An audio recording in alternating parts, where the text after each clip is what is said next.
नमस्ते, मेरा नाम है निखिल पटेल और I am a founder of amazing Mehsana. Amazing Mehsana तरफ से हम आज एक पॉडकास्ट करने वाले हैं। 10th के बाद सभी बच्चों को कॉमर्स लाइन के अंदर कुछ सवाल होते हैं, लाइक कि क्या करियर होता है कॉमर्स लाइन में, कौन से कोर्सेज होते हैं, 12th के बाद कॉमर्स में ग्रेजुएशन के लिए क्या करें, अब्रोड में क्या उनकी अपॉर्चुनिटी है कि नहीं, उस रिगार्डिंग हम आज एक पॉडकास्ट करने वाले हैं।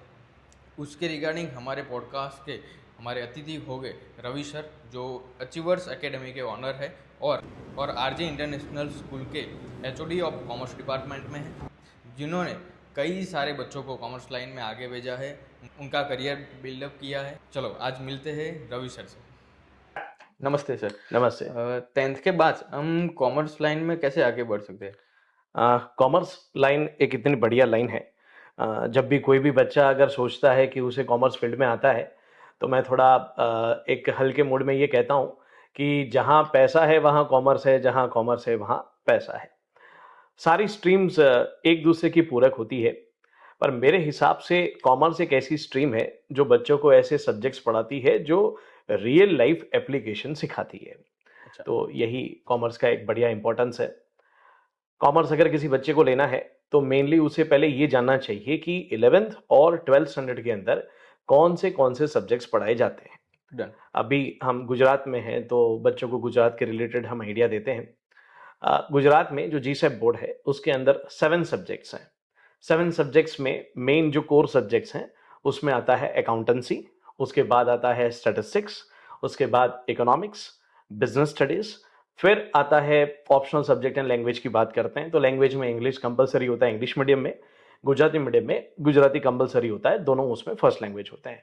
Okay. फिर एक ऑप्शनल लैंग्वेज का भी ऑप्शन होता है जिसमें हिंदी या गुजराती के बीच में ऑप्शन होता है, और एक बहुत बढ़िया ऑप्शन होता है बच्चों के लिए, एक एसपीसीसी करके सब्जेक्ट है, secretary practice and commercial communication का, और दूसरा एक ऑप्शन है कि उसके साथ कंप्यूटर भी लिया जा सकता है। बाकी अलग अलग सिटीज में अलग अलग सब्जेक्ट्स भी अवेलेबल कराते हैं। ओके। ठीक है। हम जब मैं साइंस में था ना, तब मतलब मैंने साइंस किया, तब बाहर से लोग ऐसा बोलते थे कि साइंस कॉमर्स से ज़्यादा अच्छा है। मतलब आप क्या बोलना चाहते हैं? देखो, ये तो कैसा है कि मेरा कॉमर्स है तो मुझे पसंद आने ही वाला है, पर फिर भी आज इन बातों पे हम डिस्कशन जरूर करेंगे कि कॉमर्स मुझे क्यों अच्छा लगता है, उस पर बात करेंगे। बाकी सारी फील्ड अच्छी ही है, एक दूसरे के पूरक हैं। आपकी आज मेरे को जरूरत है, कल आपको मेरी जरूरत पड़ेगी। तो मैं किसी स्ट्रीम को अच्छा बुरा नहीं कहना चाहता हूँ, पर मेरी स्ट्रीम के बारे में मैं जरूर आइडिया देता हूँ। इसके लिए शुरुआत करते हैं बेसिक 11th 12th से कि जो ओके। सब्जेक्ट्स पढ़ने हैं उससे। देखो, मैंने जैसे बताया कि जहां पैसा है वहां कॉमर्स, जहां कॉमर्स है वहां पैसा। अब अकाउंट्स जो मेन सब्जेक्ट है कॉमर्स का, 11th 12th का तो पिलर वही रहता है। अब मुझे आप बताइए, आप साइंस फील्ड के हो, कोई भी फील्ड का व्यक्ति हो, उसको बिना पैसे के चलेगा? नहीं चलेगा। नहीं चलेगा। तो उनको कॉमर्स के बिना भी नहीं चलेगा।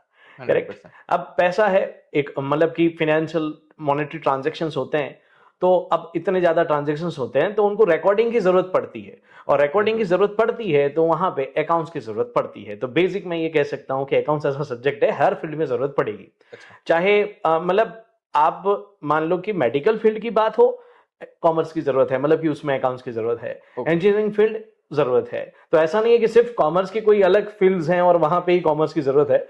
कॉमर्स एक ऐसी स्ट्रीम है कि उनका जो एक मेन अकाउंट्स का सब्जेक्ट है वो तो हर जगह पे है। अच्छा। राइट। कोई भी बिजनेस एंटिटी शुरू करनी है, शुरू करने से लेके उसका वाइंडिंग अप तक हर जगह पे कॉमर्स के अलग अलग रिक्वायरमेंट्स होते हैं। ठीक है, तो ये तो हमने बात की अकाउंट्स की। ओके। फिर मैं बात करता हूं स्टैटिस्टिक्स की। स्टैटिस्टिक्स का मतलब क्या होता है? स्टैटिस्टिक्स का मतलब है इंफॉर्मेशन इन नंबर्स। ठीक है, तो नंबर सिर्फ देखना और वो क्या कहना चाहते हैं उसका मतलब समझना, उसका रियल लाइफ एप्लीकेशन समझना, ये आपको कॉमर्स में सीखने के लिए मिलता है। जैसे आज अगर आप मेरा ब्लड प्रेशर नापोगे, अगर 180 आया या 190 आया तो वो क्या है शायद हमको पता ना चले, पर मेडिकल फील्ड वाले को तुरंत पता चलेगा कि ये हाई ब्लड प्रेशर है या लो प्रेशर है। तो जैसे नंबर्स का इंटरप्रिटेशन चाहिए, वैसे कॉमर्स बच्चे का विजन खोलता है। इस पे डिपेंड करता है कि बच्चा चीजों को सीखता कैसे है। जैसे मैं अभी आपको दिख रहा है थोड़ा मैं ओबेस हूं, तो हमारे बाकी दोस्त किसी शॉप में जाते हैं तो उनको कपड़े खरीदने में तकलीफ नहीं होती है, वो जाते हैं उनको उनके साइज के कपड़े मिल जाते हैं। अच्छा। पर मैं जाता हूं तो मेरे को 2-3 दुकान थोड़ा घूमना पड़ता है। अच्छा, अब इसके पीछे एक बहुत बड़ा सीक्रेट है, एक नॉर्मल एवरेज निकालना। एक नॉर्मल एवरेज के ऊपर लाखों करोड़ों रुपए का प्रोडक्शन डिसीजन डिपेंड करता है कि 100%। कोई भी प्रोडक्शन यूनिट्स है तो वो मेरे साइज के भी उतने ही यूनिट्स नहीं बनाते जितने ML XL के बनाते हैं, तो ये अच्छा। फर्क पड़ता है स्टैटिस्टिक्स का, राइट। तो बच्चों को क्या है, रियल लाइफ में जो पढ़ते हैं वो कैसे अप्लाई करना है वो पता चलता है। ये तो एक हमने एक छोटे से मेजर की बात की, एवरेज की। वैसे ऐसे बहुत सारे स्टैटिस्टिकल टूल्स हैं जो 11th-12th में ही पढ़ाए जाते हैं, और बच्चा उसका इनफ यूज करना सीख जाए तो सक्सेसफुल कैसे होना वो आता है। दूसरा मेन सब्जेक्ट जो कॉमर्स का आता है वो है इकोनॉमिक्स। अब अर्थव्यवस्था कैसे काम करती है यही कॉमर्स के अंदर सिखाया जाता है। हाँ। डिमांड एंड सप्लाई तो ये भी कॉमर्स के ऊपर है। पूरा मार्केट जो डिपेंड करता है, इकोनॉमी जो डिपेंड करती है, मेरे हिसाब से डिमांड एंड सप्लाई पे ही डिपेंड करती है। तो उसके सारे डिटेल्स, माइक्रो इकोनॉमिक्स क्या है, मैक्रो इकोनॉमिक्स क्या है, देश की इनकम, जीडीपी कैसे काउंट करते हैं, जीडीपी की अलग अलग क्या नॉर्म्स हैं, वो सारा इसके ऊपर डिपेंड करता है। जैसे हाल ही में अगर हम थोड़ा रिलेट करें तो जैसे यूएस एंड ईरान के बीच में थोड़ा जो घर्षण वाला माहौल था, तो भले ही यूएस सुपर पावर है, फर्स्ट पे है, ईरान शायद 14 पोजीशन पे है, तो भी ईरान जो है वो थोड़ा मतलब फाइट दे पाया। रीजन क्या था, तो उन्होंने थोड़ा नंबर्स का काम किया कि भाई छोटे ड्रोन्स हैं, छोटी वैल्यू के ड्रोन्स हैं, उनसे उन्होंने यूएस को परेशान किया। ओहो। और जो हम स्ट्रेट ऑफ हॉर्मोन्स बोलते हैं तो उन पे हाँ। उन्होंने थोड़ा कब्जा किया। अब क्या हुआ, पूरी दुनिया ने उनको प्रेशराइज किया।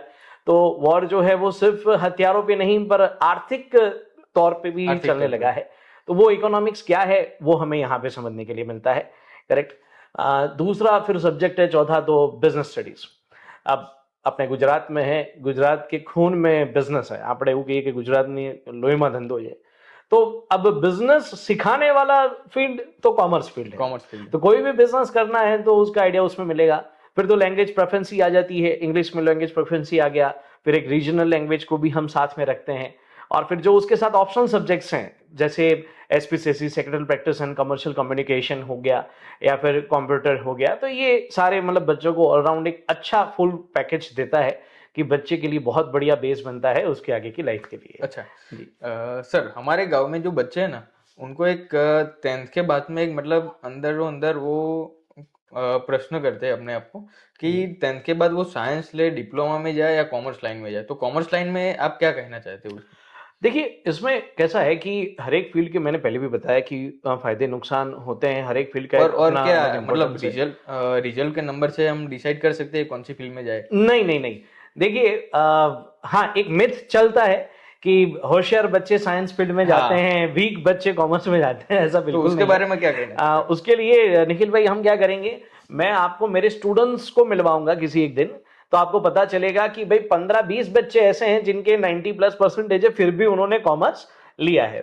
तो इससे मैं ये भी बात बोलना चाहता हूं कि आज की जो जनरेशन है वो बहुत इंटेलेक्चुअल हो चुकी है, AI ड्रिवन है, वो रिसर्च करके आते हैं, और वो 90% वाला बच्चा कॉमर्स सिलेक्ट करता है विरोध प्रवाह में जाके। हाँ। जैसे आप सोचो कि ज्यादातर पेरेंट्स, फैमिली मेंबर्स वो सब फोर्स करते हैं कि भाई 90+ है तो आप साइंस हाँ, ले लो। साइंस लो। हाँ, पर फिर भी वो बच्चे कॉमर्स लेते हैं, तो थोड़ा पेरेंट्स के भी सामने वो रिबेलियन क्वालिटी रखते हैं, पर वो तब जब उनको भरोसा होता है कि इस फील्ड में उतना स्कोप है।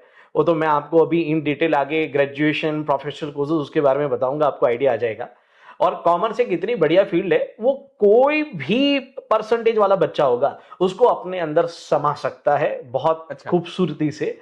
तो और फ्यूचर के सारे रास्ते भी ओपन रखता है, तो उसके बारे में हम डिटेल में आगे बात करेंगे। ओके। ठीक है, ओके। सर, गुजरात बोर्ड और CBSE बोर्ड के बारे में आप क्या कहना चाहते हो? देखिए, दोनों बोर्ड बहुत बढ़िया तरीके से काम करते हैं। हम तो गुजरात बोर्ड में भी पढ़ाते हैं, CBSE बोर्ड में भी पढ़ाते हैं। गुजरात बोर्ड में तो हमने डिस्कस किया वो 7 हाँ। सब्जेक्ट्स का। CBSE बोर्ड के अंदर सब्जेक्ट्स थोड़े कम होते हैं, पर CBSE बोर्ड के अंदर एक यूनिक बात है कि उसके अंदर कैलकुलेटर अलाउड नहीं है। अच्छा। गुजरात बोर्ड में 11th एंड 12th में कैलकुलेटर अलाउड है, CBSE में नहीं है। दूसरा, CBSE के अंदर जो सब्जेक्ट्स हैं उसमें अकाउंट्स, इकोनॉमिक्स, बिजनेस, मेन ये 3 कोर सब्जेक्ट ही रहते हैं। फिर इंग्लिश लैंग्वेज और एक ऑप्शनल सब्जेक्ट रहता है। ऑप्शनल सब्जेक्ट में कॉमर्स में जो अवेलेबल सब्जेक्ट्स हैं उसमें है एंटरप्रेन्योरशिप, उसके बाद अप्लाइड मैथ्स, पी, फिर हिंदी, ये भी सब्जेक्ट्स लिए जा सकते हैं। तो एक ये मेन फर्क है कि कैलकुलेट अलाउड नहीं है। करिकुलम एनसीईआरटी बेस होता है, दोनों के करिकुलम में बहुत फर्क है। सीबीएसई में नंबर ऑफ क्वेश्चंस बहुत ज़्यादा आते हैं और पूछने का पेपर स्टाइल में थोड़ा फर्क है। कोई बच्चे को अगर नेशनल लेवल के कोई एग्जाम्स में जाना हो और मतलब स्पेसिफिक एक इंटरेस्ट हो सीयूईटी एग्जाम देके कुछ कोर्सेज में जाने का, तो सीबीएसई प्रिपेयर करे।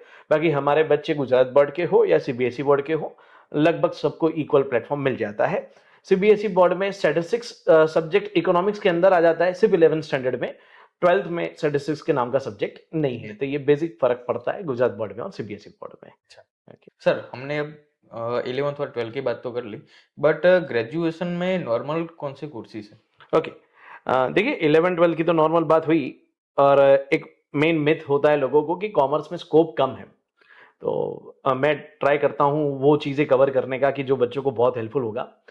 जनरली कॉमर्स के जो ग्रेजुएशन होते हैं वो 3 में माने जाते हैं, एक बीकॉम, एक बीबीए, एक बीसीए। नॉर्मल कोर्सेज के बारे में अगर हम बात करें तो ये है, बीकॉम मतलब कि बैचलर ऑफ कॉमर्स, फिर बीसीए मतलब कि बैचलर ऑफ कंप्यूटर एप्लीकेशन, और बीबीए मतलब कि बैचलर ऑफ बिजनेस एडमिनिस्ट्रेशन। ठीक है। अब यहाँ पे बीकॉम एक इतना बढ़िया कोर्स है जिसके अंदर बच्चे जो हैं वो अकाउंट्स पढ़ते हैं, कॉस्टिंग पढ़ते हैं, फाइनेंस पढ़ते हैं, टैक्स पढ़ते हैं, लॉ पढ़ते हैं।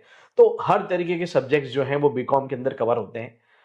इसमें भी मिथ होता है कि भाई जो बहुत वीक बच्चा होता है या फिर ऐसे बच्चे जो मतलब ज्यादा मेहनत करना नहीं चाहते वो बीकॉम लेते हैं, तो ये भी एक मिसकंसेप्शन है। बीकॉम भी मेहनत मांगता है और उसके सब्जेक्ट भी बहुत अच्छे लेवल के हैं। दूसरा ऐसा है कि अगर आपको सर्च करना हो तो SRCC Shri Ram commerce college है, वहां पे कितने परसेंटेज वाले लोग जाते हैं वो आप देखना, आपको अपने आप पता चल जाएगा कि बीकॉम किस लेवल पे जाता है। तो हम कौन से इंस्टीट्यूशन से करते हैं वो ज्यादा फर्क पड़ता है। बाद में बीसीए। अब कई सारे ऐसे बच्चे होते हैं जिन्होंने 11th-12th कॉमर्स किया और मान लो कि उसे मैथ्स की ज्यादा मगजमारी में नहीं जाना है, उसको फिजिक्स केमिस्ट्री की ज्यादा मगजमारी में नहीं जाना है, पर उस बच्चे का टेक्निकल माइंडसेट है, उसको आईटी एंड कंप्यूटर फील्ड में इंटरेस्ट है, तो बीसीए एक बहुत बढ़िया ऑप्शन रहता है बच्चों के लिए। बीसीए मतलब कि बैचलर ऑफ कंप्यूटर बिल्कुल। एप्लीकेशन। हमने हमारे बहुत सारे ऐसे बच्चों को देखा है कि जो आईटी कंपनीज में मतलब कंप्यूटर इंजीनियरिंग वालों को जॉब मिलती है, वहीं पे बीसीए वाले बच्चों को भी जॉब मिलती है। उसके अलावा भी कुछ नए कोर्सेज हैं, हम डिस्कस करेंगे उस पर। और दूसरा है बीबीए। बीबीए मतलब कि बैचलर्स ऑफ बिजनेस एडमिनिस्ट्रेशन। तो पूरा एचआर, मार्केटिंग, उसके अंदर भी थोड़ा अकाउंट्स, फाइनेंस, टैक्स, तो एक बहुत बढ़िया ब्लेंड है जो बीबीए करके कोर्स है उसमें चलता है। ओके, और न्यू और ट्रेंडिंग कोर्सेज कौन से हैं? देखिए न्यू और ट्रेंडिंग कोर्सेज में इन्हीं के अंदर हम एलाबोरेट थोड़ा कर सकते हैं। पहले तो देखिए नॉर्मल ग्रेजुएशन जो है वो 3 साल का है, पर इंटरनेशनल सिस्टम में एट पार होने के लिए अभी नया हमारा चेंज आया है ऑनर्स का। ठीक है, तो मतलब ऑनर्स जो है वो 4 साल का कोर्स हो जाता है, क्योंकि बाकी दुनिया में बाकी यूनिवर्सिटीज 4 साल में बैचलर्स डिग्री देती है। ऑनर्स मतलब कि स्पेशलाइजेशन में बात होती ओके। है, तो आप अकाउंट्स में, फाइनेंस में, टैक्स में इस तरीके से स्पेशलाइजेशन ले सकते हो। उसके बाद बीबीए। बीबीए के अंदर बहुत जबरदस्त ऑप्शंस आजकल अवेलेबल है। नए ऑप्शंस के अंदर अभी machine learning, AI, generative AI, data analytics, फिर हॉस्पिटैलिटी एंड टूरिज्म, एविएशन, क्योंकि आजकल हमको पता है अपने देश में बहुत ज़्यादा एयरपोर्ट्स बनते हैं, तो उनका मैनेजमेंट करने के लिए भी ज़रूरत पड़ती है। तो एविएशन रिलेटेड भी बीपीए के कोर्सेस हैं। अच्छा। अभी ये ऑनलाइन ई कॉमर्स बिजनेस इतना चलता है लॉजिस्टिक मैनेजमेंट का, तो उसके भी बीपीए के अंदर कोर्सेस हैं। उसके बाद अपने जानते हैं कि हॉस्पिटल्स बनते हैं, तो मेडिकल इंस्टीट्यूशंस को कैसे मैनेज करना है, तो उसके भी अलग कोर्सेस हैं। और अभी आपने देखा है प्रीमियर लीग्स का कॉन्सेप्ट चला है, मतलब स्पोर्ट्स प्रीमियर लीग्स चलती है, जैसे आईपीएल हमने देख IPL लिया या कबड्डी देख लिया, तो उसके रिलेटेड भी अलग कोर्सेस हैं। तो बहुत स्पेशलाइज कोर्सेस हैं, बहुत अच्छा ऑप्शन बीबीए में मिल जाता है। उसके बाद आईटी फील्ड के कुछ स्पेसिफिक कोर्सेज जैसे BSc IT and MSc IT, ये भी किया जा सकता है, तो ये भी आईटी फील्ड रिलेटेड हो गया। फिर एक अभी नया कॉन्सेप्ट चला है बी डिजाइन का। ठीक है, बी डैश भी कुछ बोलते हैं, बैचलर ऑफ डिजाइन। ओके। अब डिजाइन के अंदर भी अलग अलग पार्ट है। डिजाइन के अंदर आप इंटीरियर डिजाइन, प्रोडक्ट डिजाइन, जैसे हम इतने ज्यादा कार के और मॉडल के सब डिजाइन वगैरह देखते हैं, तो वो किन के अंडर में आता है, तो वो भी डिजाइन वाले बच्चों के अंडर में आता है। इंटीरियर के लिए भी इतने ऑप्शंस हैं। फिर वीएफएक्स, माया, एनिमेशन, ये सब चीजें भी जो है उसके भी अलग कोर्सेस हैं। फिर बीवॉक करके कोर्स है, अभी नया मतलब कि हर इंस्टीट्यूट दे रहा है, बैचलर ऑफ वोकेशनल ट्रेनिंग के बेस पे हो जाते हैं। तो ये स्किल बेस्ड कोर्स है कि अच्छा। बच्चों को पढ़ाना भी है, 6 महीने मान लो पढ़ाना है, फिर 6 महीने उनको प्रैक्टिकल ट्रेनिंग देनी है, इस तरीके के भी कोर्सेस हैं। तो बहुत बढ़िया नए ऑप्शंस हैं। ये तो हमने इन ग्रेजुएशंस की बात की। फिर अभी कॉन्सेप्ट चल रहा है इंटीग्रेटेड कोर्सेज का। तो इंटीग्रेटेड कोर्सेज में लॉ का भी ऑप्शन है, बीबीए का भी ऑप्शन है। इंटीग्रेटेड कोर्सेज मतलब क्या, तो उनका ग्रेजुएशन मास्टर्स वो कंबाइन कंटिन्यूस 5 साल में हो जाता है। हाल ही में अपने गांधीनगर में एक यूनिवर्सिटी है जो सीधी अपने मिनिस्ट्री ऑफ होम अफेयर्स के अंडर में आती है। उसके अंदर भी मतलब specialisation in forensic accounting and fraud investigation वैसे भी कोर्सेज हैं, वो भी कर सकते हैं। फिर लॉ रिलेटेड क्वेश्चन, बहुत बढ़िया कोर्सेज हैं, मतलब कि लॉ रिलेटेड किसी को जाना है अगर लॉ फील्ड में तो भी इसमें से जाया जा सकता है। Okay. Okay sir, professional courses कौन से हैं? ओके, ये एक आपने बहुत बढ़िया क्वेश्चन किया। कॉमर्स में जो वैल्यूड मतलब कोर्सेज हैं उनमें प्रोफेशनल कोर्सेज आते हैं। पहले तो मैं ये बताता हूँ कि प्रोफेशनल कोर्सेज किसको कहते हैं, इसका बहुत ज़्यादा इंपॉर्टेंस होता है और क्यों होता है। तो भारत में ऐसे पार्लियामेंट के अंदर एक्ट पास करके जो कोर्सेज बनाए उन्हें हम प्रोफेशनल कोर्सेज मानते अच्छा। हैं। बेसिक लोगों के लिए इतना अंडरस्टैंडिंग इनफ है। तो अपने यहाँ पे जो ज़्यादा फेमस प्रोफेशनल कोर्सेज हैं उसमें है सीए, सीएस और सीएमए। ठीक है, तो सीए तो institute of chartered accountants of India की भारत में अकाउंटिंग की वो हाईएस्ट बॉडी मानी जाती है, जो अकाउंटिंग स्टैंडर्ड्स जिसके मदद से हम फाइनेंशियल स्टेटमेंट्स बनाते हैं वो बनाती है। फिर दूसरा है CS, institute of company secretaries of India. फिर institute of cost and management accountants of India. और उसके बाद एक और है जिसके बारे में कम लोगों को आइडिया होता है, वो होता है एक्चुरी करके एक कोर्स है। ठीक है, तो ओके। ये 4 प्रोफेशनल कोर्सेज जनरली हम कॉमर्स में मानते हैं। प्रोफेशनल कोर्सेज में होता क्या है, इंपॉर्टेंस क्या है, तो मान लो जो डिग्री वगैरह होती है नॉर्मल वो नाम के पीछे लगती है, हाँ। पर प्रोफेशनल कोर्सेज नाम के आगे लगते हैं। अच्छा। जैसे कोई चार्टर्ड अकाउंटेंट बनता है तो वो नाम के आगे सीए लगाते हैं, या सीएस बनने तो नाम के आगे लगाते हैं। तो ये एक बच्चों को समझाने के लिए हम ये कई बार यूज करते हैं। प्रोफेशनल कोर्सेज का लेवल काफी टफ रहता है। जैसे एक मिथ के बारे में बात होती है कि होशियार बच्चे किसी और फील्ड में जाते हैं और वीक बच्चे या कम मेहनत करने वाले बच्चे इस फील्ड में आते हैं। हाँ। तो अगर आप चाहो तो गूगल कर सकते हो कि टफेस्ट कोर्सेज के अंदर कॉमर्स के ये मतलब कि अपने कोर्सेज आते हैं। तो सीए तो उसको one of the tough course माना जाता है। उसके अंदर हर एक के 3 लेवल होते हैं। एक बेसिक लेवल होता है जिसको कभी फाउंडेशन लेवल कहते हैं, फिर दूसरे लेवल में इंटर या एग्जीक्यूटिव लेवल कहते हैं, और उसके बाद होता है फाइनल। ये एक बहुत बढ़िया ब्लेंड होता है और बहुत डिटेल में सब्जेक्ट्स को पढ़ाया जाता है प्रोफिशिएंसी के साथ। सीए के लिए तो मैं हर बार बच्चों को एक कोट बताता हूँ कि मोदी साहब, प्रधानमंत्री साहब खुद भी कहते हैं कि हमारे से भी ज़्यादा इम्पोर्टेंस सीए की सिग्नेचर का है, ऐसा वो स्टेज पे बोले हुए हैं। तो इससे भी पता चलता है कि उसका इम्पोर्टेंस क्या होगा। ऑडिट करने की जो अथॉरिटी है वो सिर्फ चार्टर्ड अकाउंटेंट के पास है, तो मेन एक ये एलिमेंट है। दूसरा, अब धीरे धीरे सीए के अंदर जो प्रैक्टिस के लिए एंड जॉब के लिए की जो ऑप्शंस हैं वो बहुत बढ़िया आ रहे हैं। ऑडिट का इंटरनल ऑडिट, स्टैट्यूटरी ऑडिट, फिर टैक्सेशन में भी इनडायरेक्ट टैक्स या फिर जीएसटी का मान लो, या मतलब बहुत wide variety of practices available है। सीएस का बेसिकली काम कंप्लायंस वगैरह का रहता है। और सीए में तो कोई भी बड़ी फैक्ट्री होगी, कोई भी बड़ी इंस्टीट्यूशन होगी, उसका उसके प्रोडक्ट का प्राइसिंग, उसका बैच कॉस्टिंग, प्रोसेस कॉस्टिंग, इन सब चीज़ों के लिए उनको ज़रूरत पड़ती है, वो सीएमए की ज़रूरत पड़ती है। कॉस्ट ऑडिट के लिए भी सीएमए की ज़रूरत पड़ती है। तो इनको एक अलग सत्ता दी गई है बाय एक्ट, तो उसका पावर उनके पास है और इम्पोर्टेंस है। बहुत मेहनत करते हैं बच्चे, तब जाके उनको ये टेकलाइन मिलती है। तो ये इंडियन प्रोफेशनल कोर्सेज हैं। सीए में आजकल तो केपीओ मतलब नॉलेज प्रोसेस आउटसोर्सिंग का भी ट्रेंड चल रहा है। अपने यहाँ पे बैठे बैठे लोग जो हैं वो मतलब कि बाहर के देश के अकाउंट्स करते हैं, रिपोर्ट जनरेट करते हैं, फाइनेंशियल स्टेटमेंट बनाते हैं, उसका एनालिसिस भी करते हैं, उसके भी रिपोर्ट्स देते हैं। तो धीरे धीरे बहुत बढ़िया स्कोप उन लोगों के पास हो रहा है। अर्निंग कैपेसिटी भी अच्छी है। दूसरा, अगर हम बाकी स्ट्रीम्स के साथ कंपेयर करें तो जो कॉस्ट एलिमेंट है प्रोफेशनल कोर्सेज का बहुत कम रहता है। मतलब कि इंस्टीट्यूट का खुद का जो रजिस्ट्रेशन होता है वो बहुत कम वैल्यूड होता है, मतलब बाकी किसी कोर्स के एक सेम की फीस बराबर ही होता है। पर फिर भी जो रिटर्न है वो बहुत बड़ा रहता है। हाँ, नो डाउट इसमें मेहनत बहुत है, पर अगर कोई ज़्यादा लगन से काम करना चाहता है, मेहनत करना चाहता है, तो वो बहुत अच्छा मतलब कि अपना करियर इन प्रोफेशनल कोर्सेज में सेट कर सकता है। सर, कॉमर्स वालों के लिए बाहर कोई कोर्सेज है क्या?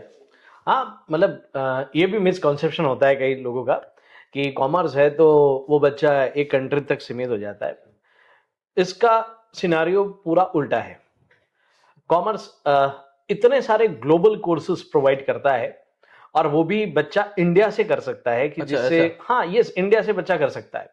ऐसे कोई भी बाकी प्रोफेशनल कोर्सेज या ग्लोबल कोर्सेज नहीं है बाकी किसी स्ट्रीम में कि बच्चा इंडिया में बैठ के कर पाता है। कॉमर्स अकेला ऐसा स्ट्रीम है मेरे हिसाब से कि मतलब कि आप ग्लोबल कोर्सेज का रजिस्ट्रेशन इंडिया में बैठ के कर सकते हो, इंडिया में बैठ के पढ़ाई कर सकते हो, इंडिया में एग्जाम पास कर सकते हो, पर तुमको डिग्री जो है वो इंटरनेशनल मिलेगी। ओहो। ठीक है। अभी ट्रेंडिंग कोर्सेज में जो बहुत चला है, हमारे बहुत सारे स्टूडेंट जिसमें गए हैं, वो है एसीसीए। ठीक है, तो वो है association of chartered certified accountants. ठीक है, तो यूके बेस्ड सीएबी उसको बोलते हैं। फ्लेक्सिबिलिटी ऐसी है कि मतलब पहले 13 पेपर थे, अभी 11 पेपर नई स्कीम में अभी चर्चा चल रही है, 11 पेपर हो जाएंगे। और उसमें भी मतलब वो लोग एमओयूज साइन करते हैं बहुत सारे यूनिवर्सिटीज के साथ, बहुत सारे कोचिंग इंस्टीट्यूट के साथ। बच्चे को 150 प्लस कंट्रीज में वैलिड डिग्री मिलती है, उसको पीआर में भी बेनिफिट होता है, और बच्चा सीधा बाहर के कंपनी का मतलब कि return filing, compliance, accounting, recording उस लेवल का बच्चा पढ़ता है, 12 के बाद तुरंत कर सकता है। एक तो ये कोर्स है। दूसरा मतलब अच्छा, दूसरा एक कोर्स है सीपीए। मतलब अभी हम बच्चों को जो डेफिनेशन पढ़ाते हैं वो एआईसीपीए की पढ़ाते हैं। ठीक है, तो American institute of certified public accountants, तो वो जो डिग्री देता है वो देता है सीपीए। ठीक है, तो जिसको अमेरिकन सीए हम बोलते हैं, वो भी हम यहाँ पे बैठ के कर सकते हैं। और इसका एक ऑप्शन बढ़िया क्या रहता है कि अगर आप अमेरिकन सीपीए करते हो या आप एसीसीए करते हो, तो इन इंस्टीट्यूशंस के हर देश की जो भी हाईएस्ट बॉडी ऑफ अकाउंटिंग या जो भी फिनेंस वाली होती है, उनके साथ एमओयूज माने मेमोरेंडम ऑफ अंडरस्टैंडिंग होते हैं।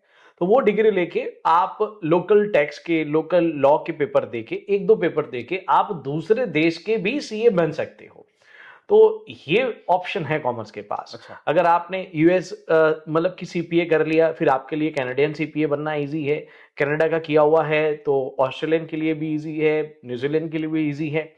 और अगर सामने रिटर्न की बात करें, तो मैं चाहूंगा कि बच्चे ऑनलाइन सर्च करें कि सीपीए का एवरेज पैकेज क्या रहता है या एसीसीए का एवरेज पैकेज क्या रहता है।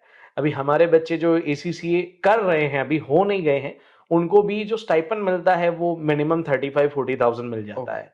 तो मतलब बाद में तो रिटर्न अच्छा मिलने ही वाला है। दूसरा ऐसा कह सकते हैं कि अपने गुजरात में तो अपने पास में है गिफ्ट सिटी। हाँ। ठीक है, तो उसका फुल फॉर्म भी जो है उसके अंदर भी फिनटेक सिटी रखा हुआ है, मतलब फाइनेंशियल भी एंड टेक्नोलॉजी भी। तो अभी की गवर्नमेंट का भी ये लॉन्ग लास्टिंग विजन है कि उसने इस तरीके से उसको बनाने का प्रयास किया, और मतलब सेज भी उन्होंने डिक्लेयर किया है बाहर की कंपनीज के लिए। तो पूरी दुनिया की जो टॉप फाइनेंशियल या फिर टेक्नोलॉजिकल वाली कंपनीज हैं, अकाउंटिंग वाली कंपनीज हैं, इंश्योरेंस वाली कंपनीज हैं, बैंकिंग सेक्टर वाली कंपनीज हैं, वो सारी अभी अपने गुजरात में गिफ्ट सिटी में आ रही है। तो एसीसीए जो बच्चों ने किया उनको वहां पे जॉब मिलता है, उनका प्रोफाइल इतना स्ट्रांग बनता है कि उनको फिर बाद में अब्रॉड जाना है तो भी रास्ता निकल जाता है। उसके बाद फिर कोर्स है सीएफए, तो चार्टर्ड फाइनेंशियल एनालिस्ट। तो इसको हाईएस्ट डिग्री ऑफ फाइनेंस कहते हैं, वो भी यूएस बेस्ड डिग्री है, वो भी हम यहाँ से कर सकते हैं। फिर जैसे अपना इंडियन सीएमए है, वैसे यूएस सीएमए भी है। उसके बाद फिर एक कोर्स है सीआईएमए, वो भी एआईसीपीए का कोर्स है। फिर एक कोर्स है सीएफपी करके। तो बहुत सारे ग्लोबल कोर्सेज हैं जो बच्चा इधर बैठ के और बाहर के मतलब की कंट्री की डिग्री ले सकता है, जो बहुत सारे देश में वैलिड है, और मतलब कम ध्यान में होता है, पर पीआर के पॉइंट्स के लिए भी उतना ही बेनिफिट मिलता है, बहुत अच्छा उनको पैकेज पे मिलता है। अच्छा ओके। सर, कॉमर्स लाइन में कॉम्पिटिटिव एग्जाम होती है क्या इसमें? हाँ, कॉमर्स में भी कॉम्पिटिटिव एग्जाम्स हैं। बहुत अच्छा आपका क्वेश्चन है, और इस चीज़ में अपने लोगों में थोड़ा अवेयरनेस कम है, तो उसके बारे में थोड़ा मैं डिटेल में बताता हूँ। कॉमर्स में अगर इंटीग्रेटेड कोर्सेज में जाना है, और अभी जो नया ट्रेंड है, जैसे आपने सुना हुआ है आईआईएम, हाँ। Indian institute of management, right? तो अब ऐसा ऑप्शन है कि आप उसके अंदर बैचलर्स करने जा सकते हो। उसके लिए मेन एक जो एग्जाम है उसको हम कहते हैं आईपी मैट। ठीक है, तो आईपी मैट का बच्चा एग्जाम देता है तो वो आईआईएम के अंदर लगता है। आईआईएम ने अभी धीरे धीरे एजुकेशन को प्रमोट करने के लिए बहुत नए सेंटर्स ओपन किए हैं। मेन आईआईएम इंदौर है, फिर जम्मू है, रोहतक है, कजाव के है, बोध गया है। हमारे कुछ बच्चे हैं, एक बच्चा हमारा जम्मू में पढ़ रहा है आईआईएम में, एक बच्चा बोध गया में पढ़ता है, तो वो मेरिट बेस्ड है। मेन प्रॉब्लम क्या होता है, बच्चों को अवेयरनेस नहीं होता। बच्चे 12th स्टैंडर्ड के बाद ढूंढने निकलते हैं, पर एक्चुअल में इनकी तैयारी करनी हो तो ड्यूरिंग 11th-12th कर देनी पड़ती है, क्योंकि 12th के बाद तुरंत एग्जाम आता है। ये हमने बात की आईपी मेट की। वैसे ही बहुत बड़ी यूनिवर्सिटीज या अच्छी यूनिवर्सिटीज हैं जिनका क्यूएस रैंकिंग बहुत अच्छा है, उनके अंदर भी अगर आपको एंट्री लेनी है तो उसके लिए उनके खुद के एग्जाम्स भी होते हैं और सीयूईटी करके एग्जाम होते हैं, तो वो बच्चों को अपियर करने पड़ते हैं, उसके लिए तैयारी करनी पड़ती है। और अगर बच्चे को लॉ में जाना है तो उसके लिए उनको क्लेट करके एग्जाम है वो देनी पड़ती है। अगर ज़्यादा डिटेल में चाहिए तो हमारा पोर्टल बनाया हुआ है, उसके अंदर 1400 प्लस कॉम्पिटिटिव एग्जाम्स हम अवेलेबल करते हैं, 1400 प्लस कॉम्पिटिटिव एग्जाम्स। आप इसे समझ सकते हो कि कितने ज़्यादा बच्चों के लिए कॉमर्स में स्कोप होंगे, पर अपने लोगों में अवेयरनेस थोड़ा कम है। मेन बात तो ये हो गई। फिर कुछ ग्रेजुएशन के बाद के कॉम्पिटिटिव एग्जाम्स हैं, जैसे अगर किसी भी बच्चे को बैंकिंग सेक्टर के अंदर जाना है तो मतलब कि आईबीपीएस करके उनका एग्जाम रहता है। पीओ के लिए मतलब कि प्रोबेशनरी ऑफिसर के लिए वो एग्जाम होता है, क्लार्क के लिए भी होता है। किसी बच्चे को अगर रिजर्व बैंक ऑफ इंडिया में लगना है तो उसके भी स्पेसिफिक कॉम्पिटिटिव एग्जाम्स हैं।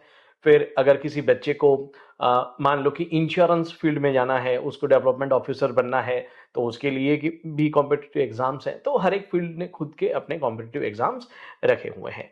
बैंकिंग में आईबीपीएस जो है वो नेशनलाइज बैंक के लिए रहता है, प्राइवेट बैंक वाले भी जो हैं वो अलग से मतलब कि उनके एग्जाम्स कंडक्ट करते हैं। अगर कोई बच्चा कुछ जनरल मतलब कि जैसे सब्जेक्ट्स हैं, जैसे reasoning, verbal non verbal reasoning है, क्वांटिटेटिव एप्टीट्यूड है, करंट अफेयर्स है, इंग्लिश है और जीके है, इन सब्जेक्ट्स को अगर वो तैयार करके रखता है तो ज़्यादातर सारी कॉम्पिटिटिव एग्जाम्स के अंदर वो बैठने के लायक रहता है। इसके अलावा कॉम्पिटिटिव एग्जाम्स के अंदर एसएससी सीजीएल का भी एग्जाम होता है। एसएससी सीजीएल मतलब कि staff selection committee combined graduate level. ये गवर्नमेंट जॉब आपको प्रोवाइड कराता है। कुछ ऐसे फैसिनेटिंग जॉब्स जिनके बारे में आपने जैसे मतलब टीवी पे भी सुना हो, जैसे आईबी इंटेलिजेंस ब्यूरो या सीबीआई या एटीएस या नारकोटिक्स या excise officer, custom officer, income tax officer. तो इन पोजीशंस में जाने के लिए ग्रेजुएशन रिक्वायर्ड होता है और उसके बाद ये एग्जाम हम देते हैं। इसमें भी मैं मानता हूं कि कॉमर्स फील्ड वाले बच्चे के लिए ये ज्यादा सही रहता है। रीजन क्योंकि ये सारे डिपार्टमेंट जो हैं वो कॉमर्स रिलेटेड हैं और वो सब्जेक्ट्स बच्चों ने ऑलरेडी अपने ग्रेजुएशन के दरमियान में और 11th-12th के दरमियान में पढ़े हैं। ठीक है, तो ये कॉम्पिटिटिव एग्जाम्स है। बाकी there are an number of competitive exams.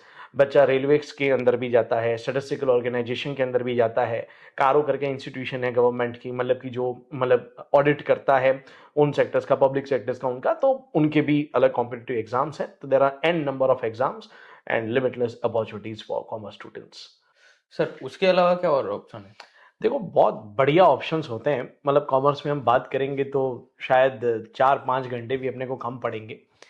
एक जो मुझे बहुत पसंद है उसके बारे में मैं बात करता हूँ। देखो, दुनिया का सबसे पावरफुल सब्जेक्ट जो होना मेरे हिसाब से है वो है लॉ। ठीक है, क्योंकि लॉ में ये ताकत है कि देश के चीफ मिनिस्टर को भी वो जेल में डाल सकता है, प्रधानमंत्री जी के ऊपर भी केस कर सकता है। मतलब ये पावर है लॉ का। अपना इंटरनेशनल लॉ का भी मैकेनिज्म है, मल्टीलेटरल ट्रीटीज होती है। लॉ भी सब्जेक्ट कॉमर्स से लगा हुआ सब्जेक्ट है, क्योंकि बिकॉम में भी लॉ पढ़ाया जाता है, बाकी सारे प्रोफेशनल कोर्सेज में भी लॉ का हिस्सा आता ही है। आप सोचो कि एक बच्चा अगर वो क्लेट का एग्जाम देता है, वो अपना एलएलबी क्लियर करता है, ग्रेजुएशन के बाद भी एलएलबी के ऑप्शन होते हैं, वो भी अगर वो पूरा करता है, वो या तो प्रैक्टिस कर सकता है। प्रैक्टिस करने में क्रिमिनल, सिविल, इंटेलेक्चुअल प्रॉपर्टी, मतलब उसमें भी लिमिटलेस अपॉर्चुनिटी है, मतलब कि प्रैक्टिस करने में भी। वो गवर्नमेंट जॉब ले सकता है, पब्लिक प्रोसिक्यूटर बनना या असिस्टेंट पब्लिक प्रोसिक्यूटर जो हम टीवी वगैरह में देखते हैं। हाँ। तो एक आरोपी होता है और मतलब बचाव पक्ष और इस तरीके से, तो उसमें भी जो गवर्नमेंट के साइड से जो प्रोसिक्यूटर होते हैं वो भी मतलब हम इस फील्ड से बनते हैं।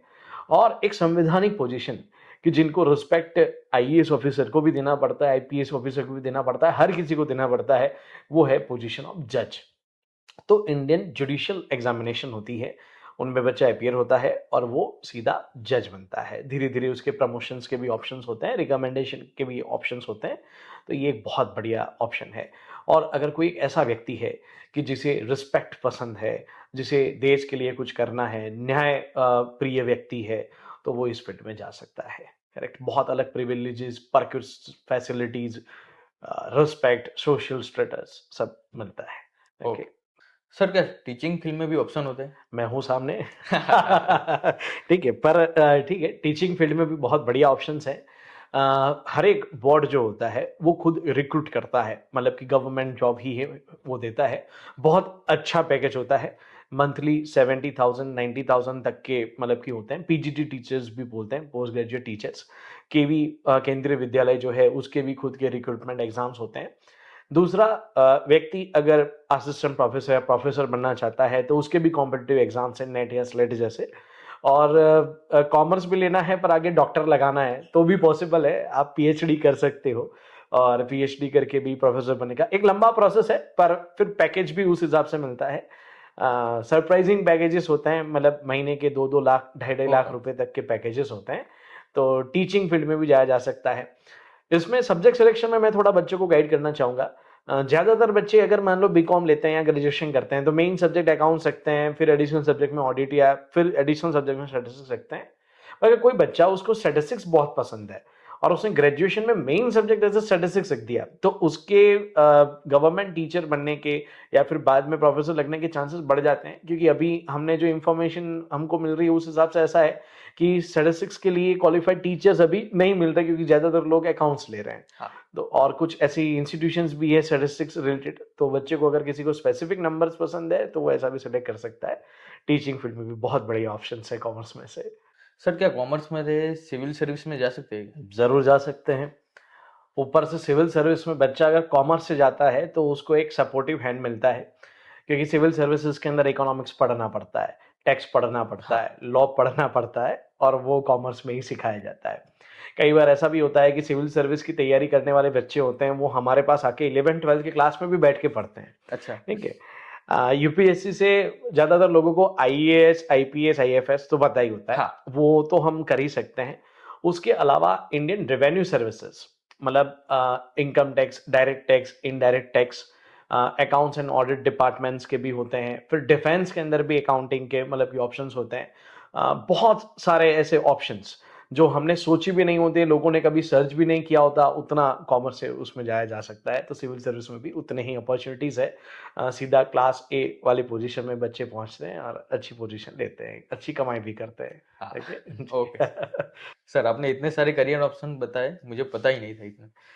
देखिए, यही है ना मिसकंसेप्शन है हाँ। कि कॉमर्स में स्कोप कम है, तो आपको आइडिया आ गया होगा कि कॉमर्स में कितना स्कोप है। मैंने जैसे पहले बताया, देखो प्रोडक्ट को बनाना है, बिजनेस स्टार्ट करना है, तो स्टार्टअप के लिए कॉमर्स की ज़रूरत है, लोन लेने के लिए कॉमर्स की ज़रूरत है, पैसा कैसे यूज़ करना है उसके लिए ज़रूरत है, बैच कॉस्टिंग, प्रोडक्शन कॉस्टिंग के लिए ज़रूरत है, प्रोडक्ट के डिज़ाइन में ज़रूरत है, डिज़ाइन को रजिस्टर करने के लिए कॉमर्स की ज़रूरत है। उसके बाद प्रोडक्ट को बेचने के लिए, अभी जैसे डिजिटल मार्केटिंग का ज़माना है, मार्केटिंग भी कौन करता है? कॉमर्स वाला करता है। अगर बिजनेस बड़ा होता है, कंपनी बनानी है, लिस्टिंग करनी है तो उसकी ज़रूरत है। अगर कंपनीज को इकट्ठा करना है तो ज़रूरत है। तो मतलब जैसे मैंने बोला, कॉमर्स का स्टार्टिंग से लेकर एंड तक हर जगह पे, हर सेक्टर में ज़रूरत पड़ती है। इसके अलावा देखो कुछ ऐसे भी ऑप्शंस हैं, जैसे किसी बच्चे को शेयर मार्केटिंग या फिर ट्रेडिंग या म्यूचुअल फंड रिलेटेड आ गया, मतलब कि तुम पैसा कमा रहे हो, अब पैसा कहाँ लगाना है उसके लिए भी कॉमर्स वालों की ज़रूरत पड़ती है। उसके भी वैसे भी कोर्सेज हैं, उसमें भी अगर हम बात करने जाएंगे तो काफ़ी टाइम हम लेंगे, बट मतलब स्टार्टिंग से लेकर एंड तक हर जगह पे कॉमर्स है। मतलब कई बार जिन लोगों को मिसकंसेप्शन होता है और हमारे पास बैठते हैं तो फिर उनको फिर पूरी दुनिया में सिर्फ कॉमर्स दिखता है, ऐसी कंडीशन हो जाती है। ओके, तो यही है, कॉमर्स में बहुत बढ़िया स्कोप है। और आप बच्चों को क्या लास्ट में संदेश देना चाहते हो? बच्चों को हम यही संदेश देना चाहते हैं कि मतलब जैसे हमने तो बात की पूरी कॉमर्स रिलेटेड, हाँ। पर जब डिग्री सिलेक्ट करनी है तो मैं चाहूंगा कि बच्चा उसके अंदर एक साइंटिफिक अप्रोच रखे। तो एक टेस्ट होता है MBIT टेस्ट करके, मैसर्स ब्रेगर्स इंटेलेक्चुअल टेस्ट, तो उससे बच्चे का पर्सनालिटी टाइप निकल के आता है। पर्सनालिटी टाइप निकल के आता है मतलब कि वो इंट्रोवर्ट है, एक्सट्रोवर्ट है, तो उस पर्सनालिटी टाइप में लोग कैसे सक्सेसफुल हुए, क्योंकि कुदरत जो है हर एक को अलग तरीके से बनाता है। हाँ। हम किसी एक अभी टॉप इंटरनेशनल प्लेयर को अगर हम सीए में डाल देते तो नहीं चलता, सीए को हम किसी खेल में डालते तो नहीं चलता। तो एक लर्नड एंड इंफॉर्म्ड डिसीजन बच्चे ले, इस शब्द में ही है लर्न, तो सीखने के व्यू पॉइंट से एंटर हो। जैसे सीख लेंगे तो एल निकल जाएगा, बच्चा लर्न कर लेगा, फिर उसके बाद अर्न करना शुरू कर देगा। हाँ। ठीक है, तो